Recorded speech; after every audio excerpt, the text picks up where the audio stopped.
इस वीडियो में हम देखेंगे कि लीनियर इक्वेशन को कैसे सॉल्व करते हैं जो कि दो वेरिएबल में होता है।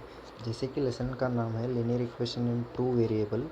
इसका मतलब है हमारे पास एक लीनियर इक्वेशन होगा जो कि दो वेरिएबल्स के बीच में होगा, और इसका स्टैंडर्ड फॉर्म वगैरह जो होता है वो होता है ax plus b y is equals to सी।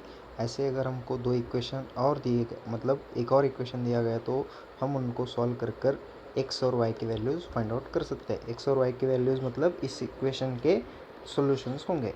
देखते हैं चलिए कि लीनियर इक्वेशन का स्टैंडर्ड फॉर्म क्या क्या होता है और किस टाइप के क्वेश्चंस हमको यहाँ पर आ सकते हैं। तो जिस इसका स्टैंडर्ड फॉर्म होता है a x plus b y is equal a y plus b y plus c is equal to zero. अगर हमने कांस्टेंट उधर साइड में भेज दिया, मतलब एल एच एस से आर एच एस में भेज दिया, तो उसका standard form a x plus b y is equals to c में हो जाता है। ऐसे अगर हमको दो इक्वेशन दिए गए तो हम उनको सॉल्व करते हैं, और सॉल्व करने के हमारे किताब में तीन एग्जांपल्स दिए गए थे, मतलब तीन मेथड्स दिए गए हैं जिससे कि हम ये इक्वेशन सॉल्व कर सकते हैं। इसमें कि पहला मेथड है ग्राफिकल मेथड और क्रैमर्स रूल मेथड और साइमल्टेनियस इक्वेशन जिसको हम बोलते हैं वो सॉल्व करना। और इसके बेस हमको कुछ वर्ड प्रॉब्लम्स भी बनाने होंगे, वो भी हमको सॉल्व करने होंगे। तो चलिए देखते हैं क्या क्या हो सकता है इसमें। अभी यहाँ पर एक शॉर्ट एग्जांपल है, हम उसको भी पहले देख लेंगे। देखिए क्या है वो। अगर हमने यहाँ पर देख लिया तो यहाँ पर एक इक्वेशन दिया गया है 5x minus 3y is equals to 8 and 3x plus y is equals to 2। अब जैसे कि ये दो इक्वेशन दिए हैं, हम उनको एज इट इज़ लिख लेते हैं, और पहले जो इक्वेशन दिया है उसको हम इक्वेशन 1 बोलेंगे और दूसरा जो इक्वेशन दिया है उसको इक्वेशन 2 बोलेंगे। अभी हम क्या करेंगे, साइमल्टेनियस इक्वेशन सॉल्व करते वक्त एक्स और वाई के कोएफिशिएंट सेम है कि नहीं देखेंगे।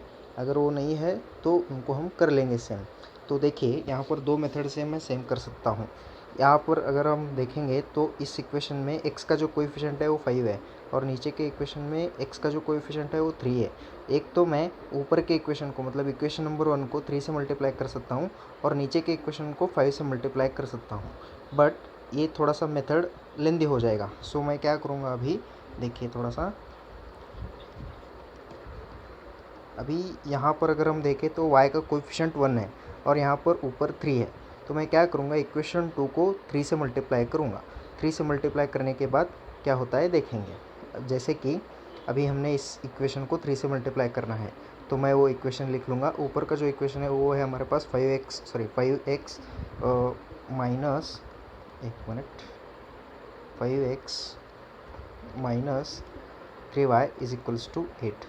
अभी नीचे का इक्वेशन हमने जब 3 से मल्टीप्लाई किया तो क्या होगा, 3 3 ज़ार 9, 9x, और जो प्लस है वो एज इट इज़ रहेगा, और y को हमने कितने से मल्टीप्लाई किया है, 3 से, सो यहाँ पर 3y आ जाएगा, और इज इक्वल टू क्या, 2। अगर हम देखें अभी इनको सॉल्व करना है तो देखेंगे हम यहाँ पर 3 का जो साइन है यहाँ पर माइनस है और यहाँ पर प्लस है। जब भी ऐसे इक्वेशन में हमें अपोजिट साइंस देखने को मिलेंगे तब हम नॉर्मली एडिशन करते हैं। क्या करेंगे, एडिशन। तो देखिए ऐड होने के बाद क्या होगा, 8 plus 2 is equals to 10 is equals to -3 plus 3, तो दोनों कैंसिल हो जाएंगे।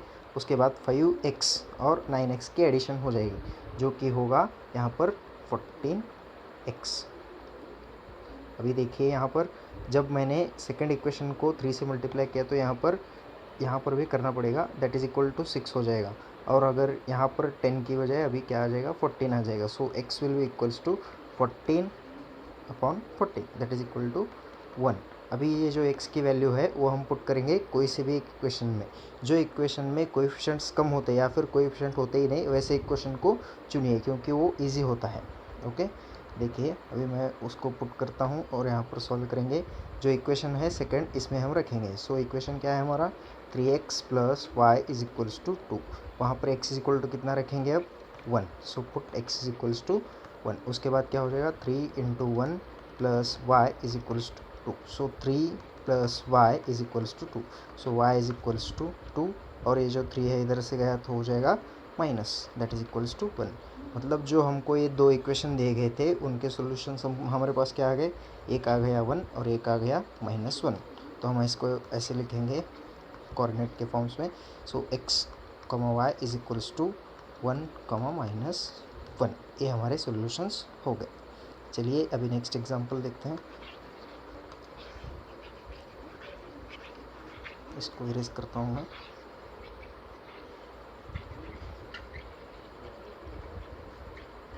यहाँ पर उन्होंने जैसे कि 2 मेथड्स दिए, आप उनको देख सकते हैं। तो चलिए नेक्स्ट।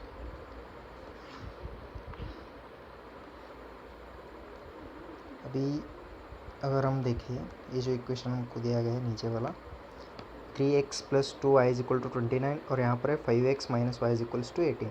जैसे कि है पहला इक्वेशन 3x + 2y = 29 और नीचे का इक्वेशन क्या है 5x - y = 18। अगर हम यहाँ पर ध्यान से देखें तो यहाँ पर 2y है और यहाँ पर सिर्फ y है, तो मैं क्या करता हूँ, इस इक्वेशन को 2 से मल्टीप्लाई कर देता हूँ। सो 5 × 2 = 10x - 2y = 18 × 2 36। अभी हम क्या करेंगे, यहाँ पर अपोजिट साइंस है तो एडिशन कर लीजिए। एडिशन करने के बाद क्या होता है देखेंगे। अभी 29 और 36 को अगर हम ऐड करेंगे तो कितना हो जाएगा, 9 + 6 15 और ए यहाँ का 2 1 3 3 एंड 3 6 65 आ गया। और यहाँ पर अगर हम देखें तो ये दोनों कैंसिल हो जाएंगे और यहाँ पर एडिशन किए हैं तो क्या आ जाएगा, ये 10 + 3 13। सो 13x = 65 आ गया। और x की वैल्यू अगर हम निकालने की कोशिश करें तो क्या आ जाएगा 65 और यहाँ पर 13 मल्टीप्लिकेशन में है तो इधर जाएगा तो हो जाएगा डिवीजन। सो x = 5। अभी ये जो x की वैल्यू 5 आई है उसको हम कोई सी भी एक इक्वेशन में पुट कर देंगे, उसके बाद देखेंगे क्या वैल्यू आ रही है। जैसे कि कंसिडर करिए अभी 3x + 2y = 29 में मैंने इसको पुट किया तो क्या आ जाएगा 3x + 2y = 29। अभी देखिए, और 3x की वैल्यू है हमारे पास यहाँ पर 5, उसको मैं यहाँ पर पुट कर देता हूँ = 2y = 29। सो 3 × 5 = 15 + 2y = 29। और अगर हम देखें तो 2y = 29 - 15 तो कितना हो जाएगा, ये इधर के 5 और उधर के 9 that is 14। So 2y = 14। So y = आ जाएगा 7। ओके, तो ऐसे देख सकते हैं। अभी समझो अगर आपको चेक करना है कि मतलब क्रॉस वैलिडेट करना है कि आपके जो वैल्यूज़ आए हैं वो सही है कि नहीं, तो हम क्या करेंगे, एक सिंपल मेथड है उसके लिए। देखिए क्या करेंगे, जो एक कोई सा भी इक्वेशन लीजिए इसमें से। अभी जैसे कि यही इक्वेशन मैं ले लेता हूँ। सो क्या आ जाएगा 3x + 2y = 29। अभी हम इसमें x और y की दोनों की वैल्यूज़ पुटअप कर कर देखेंगे कि वो आ रहा है कि नहीं। सो 3 × 5 + 2 × 7 = 29 आता है कि देखेंगे। 5 × 3 = 15, 2 × 7 = 14। तो यहाँ पर 29 आ रहा है, मतलब हमने जो दो सॉल्यूशंस निकाले हुए हैं वो एग्जैक्टली सही है। ओके, चलिए आगे चलते हैं वैसे ही।